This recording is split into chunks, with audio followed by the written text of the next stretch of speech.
Hello, everyone. Welcome back to the channel. Matt with Green Bar Trading. So today, in extremely limited time to trade, also wasn't feeling so well. Got the booster shot yesterday, just feeling a little off. So in very limited trading, I'll go over my trades with you. I traded the Micro E-mini, the two contracts, the March 2022 contract and the December 21 contract. These contracts, when you get closer to the expiration date, they switch. So then, everybody will be trading this 22 contract. I didn't realize when I took my second trades, right before the close, I thought that I was still in the current, December contract. Doesn't matter. It's still trading the same exact way that this other contract's trading because we're so close to expiration that there's enough volume over on the other chart that it didn't matter. But that's why I have two here. And I'll go over both of these trades. Today's trading was really completed in about 5 minutes. I traded momentum. I jumped on the momentum in the morning and with the inflation number, and then I jumped on the momentum in that beautiful run up to the close. When you're trading with the market, you want to be with the trend.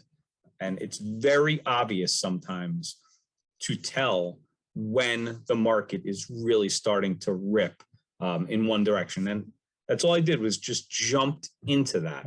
So that's it, 106.25 in, like I said, very limited trading today. So I'll take that any day. Looking at the charts, the SPY is coming up against this very, very, very clear area of resistance here. And I'm just going to change this color, obviously, to red because, let's face it, I wouldn't be buying there until we get confirmation of the breakout.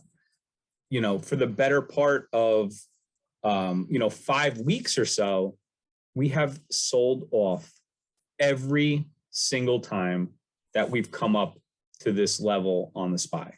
So around 470, 471, that is a pretty critical area. And also looking at the QQQ, this one is also having some major trouble at the 400 level.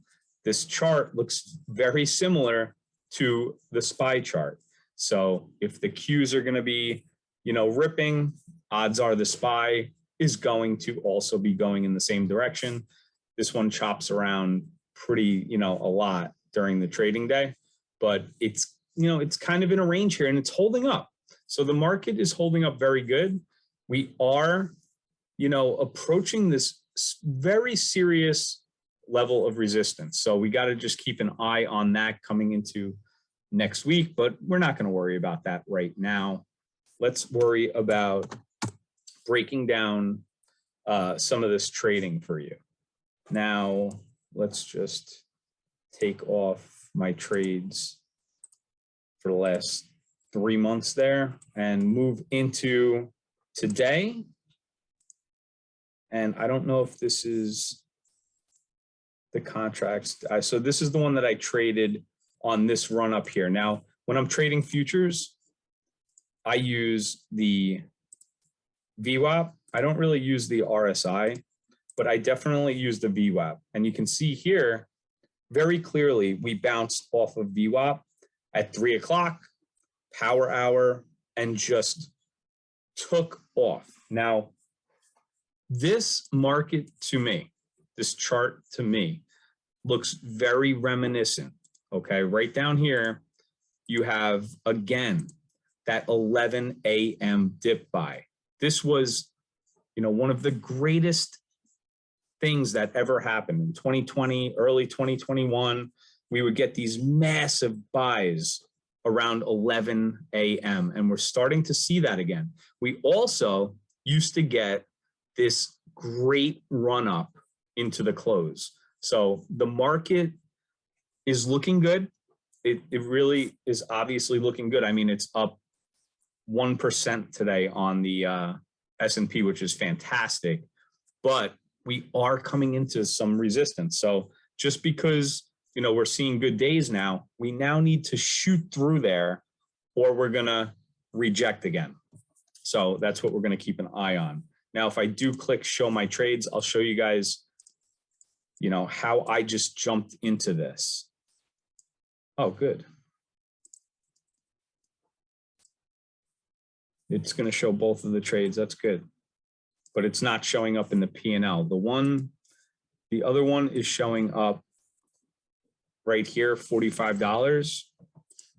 And this one is showing up $61.25. And that's the one that I traded here. So we got the inflation data at 8:30, and I wanted to jump on this, you know, algo buying, whatever you want to call it, when, you know, news breaks. That's what I did right here, and had a great, you know, sell up here at 4705.04, and then again took the second contract off here.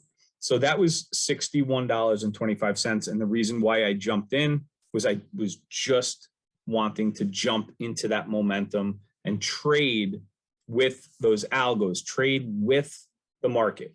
I wasn't going to sit and then just hold it all day and then let it go all the way down here and then let it come back up. This was just a scalp. Let's see here, maybe about 10 minutes right here. So nothing crazy. And then coming into the close, the exact same thing. I was not home for this. I got home here. I saw this huge bar come up and then loved the pullback, traded a nice little bull flag, and then took it for the break of 47.01. Took two contracts off up here towards the high. A very nice, simple, easy trade that was not stressful at all. And, you know, that was $45 right here. And this trade was about another 5 minutes, maybe 6 minutes or so. So, you know, you're looking at maybe 15 minutes overall of trading today. And that's why I like this micro E-mini. You can trade it all the time. So I'm not always going to be able to be at the screens. Trade some in the pre-market and then get home later, trade some momentum, you know, where I see it. And, you know, you just got to try not to over trade these things. And, you know, just take those really good setups. And I think that I did a pretty good job today at taking advantage of those nice setups once in the morning with the fundamental news. The data came out. So that was a nice fundamental trade. And then into the close, a very nice technical trade there for 106.25. So that was our update for the day. I hope that you enjoyed this video. Sorry, I'm doing it on my laptop, but I am just relaxing right now and I'm exhausted. So I'll see you guys back on the next one. Take care.